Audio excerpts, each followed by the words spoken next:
आज बच्चों हम लोग पढ़ेंगे इक्विवेलेंट वेट ऑफ रेडिकल्स, है ना। बोर्ड पर नज़र रखेंगे, 100% की गारंटी है, समझ में आएगा, है ना। इक्विवेलेंट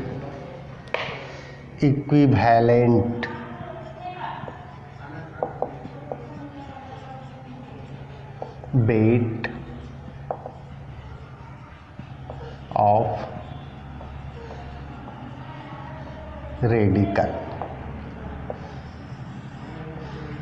अब है सवाल कि रेडिकल्स है क्या, है ना। हम लोग पहले रेडिकल्स के बारे में जान लेते हैं, उसके बाद किसी भी रेडिकल्स का इक्विवेलेंट वेट आसानी से निकालेंगे। तो रेडिकल्स का डिफिनेशन लिख लेंगे बच्चों। Radical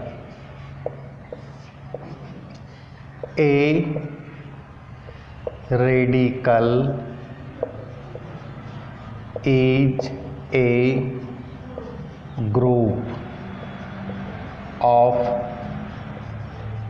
atom of same or different elements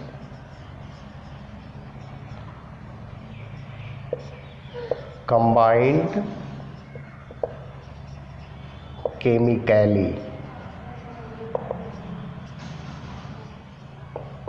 that behave as a single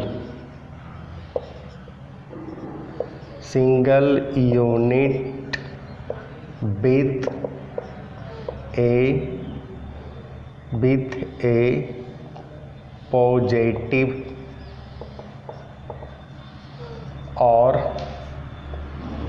negative charge. कहता है कि रेडिकल्स जो है ग्रुप ऑफ एटम है ना, एटम का ग्रुप है विथ ग्रुप ऑफ एटम और डिफरेंट एलिमेंट, है ना। कहता है सेम हो या डिफरेंट हो, है ना, सेम एटम का ग्रुप हो या डिफरेंट एटम का ग्रुप हो। Combined chemically that behaves as a single unit, है ना, विथ ए पॉजिटिव और निगेटिव, जो कि सिंगल यूनिट या तो पॉजिटिव चार्ज हो या निगेटिव, दोनों में से एक चार्ज प्रेजेंट हो किसी कंपाउंड के ऊपर, प्लस चार्ज हो या माइनस चार्ज हो, क्या कहलाएगा, रेडिकल्स। एग्जाम्पल में बच्चों हम लोग देखते हैं, जैसे NH4 है, एक ग्रुप ऑफ एटम है, 4 हाइड्रोजन है और 1 नाइट्रोजन है। इस पर कहता है पॉजिटिव चार्ज है, इसलिए इसका नाम हो गया पॉजिटिव रेडिकल। पॉजिटिव रेडिकल, इसका नाम है अमोनियम। अब हम लोग देखते हैं OH है, माइनस है, ये 2 एटम का ग्रुप है, ऑक्सीजन और हाइड्रोजन, इस पर निगेटिव चार्ज है, इसलिए ये हो गया निगेटिव रेडिकल्स, है ना। अब बच्चों हम लोग देख लेते हैं थोड़ा सा, SO2 है, माइनस इस पर चार्ज है, इसको कहते हैं सल्फाइड। SO4-2 है, इसको कहते हैं सल्फेट, है ना। अब हम लोग को देखना है कि SO2 पर -2 चार्ज है, SO4 पर -2 चार्ज है, दोनों माइनस है, इसलिए निगेटिव रेडिकल्स हो गया। अब हम लोग देख लेते हैं NO2 पर माइनस, इसको कहते हैं नाइट्राइट। NO3 पर माइनस है, इसको कहते हैं नाइट्रेट, है ना।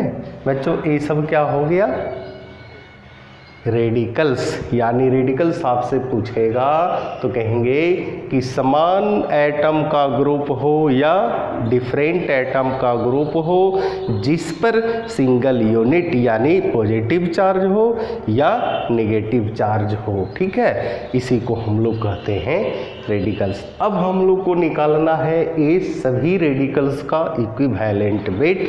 कैसे निकालेंगे बच्चों, इसको नोट किया जाए। अब बच्चों हम लोग देख लेते हैं, चूँकि हम लोग इक्विवेलेंट वेट निकालना है ना। रेडिकल्स क्या है तो समझ गए, और इक्विवेलेंट वेट कैसे निकाला जाएगा ये भी देख लेते हैं। बहुत ही आसान है, बोर्ड पर नज़र रखेंगे 100% आपको समझ में आ जाएगा। ठीक है, इक्विवेलेंट वेट एक फॉर्मूला याद रखिएगा, शॉर्टकट लिखिए, इक्विवेलेंट वेट ऑफ रेडिकल। कहता है कि रेडिकल का इक्विवेलेंट वेट निकालने के लिए किसी भी रेडिकल्स का सबसे पहले हम लोग वेट निकालेंगे, यानी weight of radicals, weight of radicals divided by उस पर जितना पॉजिटिव चार्ज है उसके नंबर या निगेटिव चार्ज है ना, उसके नंबर को यहाँ लिखते हैं नंबर ऑफ पॉजिटिव और निगेटिव चार्ज, उसकी संख्या को लेना है, प्लस माइनस से कोई मतलब नहीं है। अब बच्चों हम लोग देख लेते हैं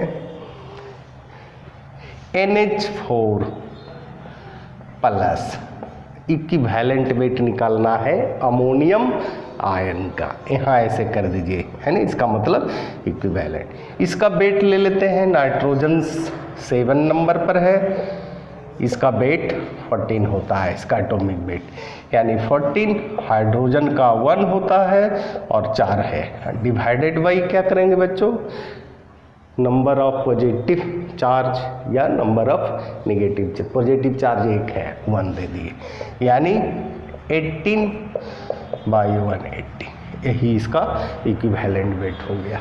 अब हम लोग देख लेते हैं OH माइनस का इक्विवेलेंट वेट। ऑक्सीजन का एटॉमिक वेट कितना होता है बच्चों, 16, हाइड्रोजन का 1, टोटल माइनस चार्ज क्या है, 1 है, 1 लिखेंगे, यानी 17 बाई 1 इक्वल टू 17। तो समझ में आ रहा है बच्चों।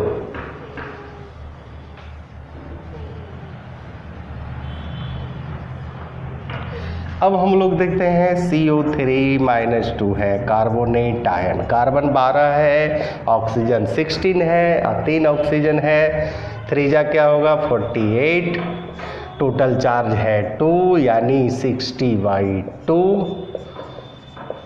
30। क्लियर हुआ। SO4 - 2 है, इक्विवेलेंट वेट निकालेंगे, सल्फर का 32 और ऑक्सीजन का हो जाएगा 16, 4 जा 64, डिवाइडेड बाई 2 चार्ज है, यानी 96 क्या आ गया 48।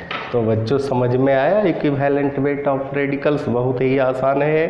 रेगुलर वीडियो देखते रहिएगा है ना, समय से पहले और भाग से ज़्यादा मिलेगा। कब, जब भैंस सांडिल्या का वीडियो रेगुलर देखिएगा है ना।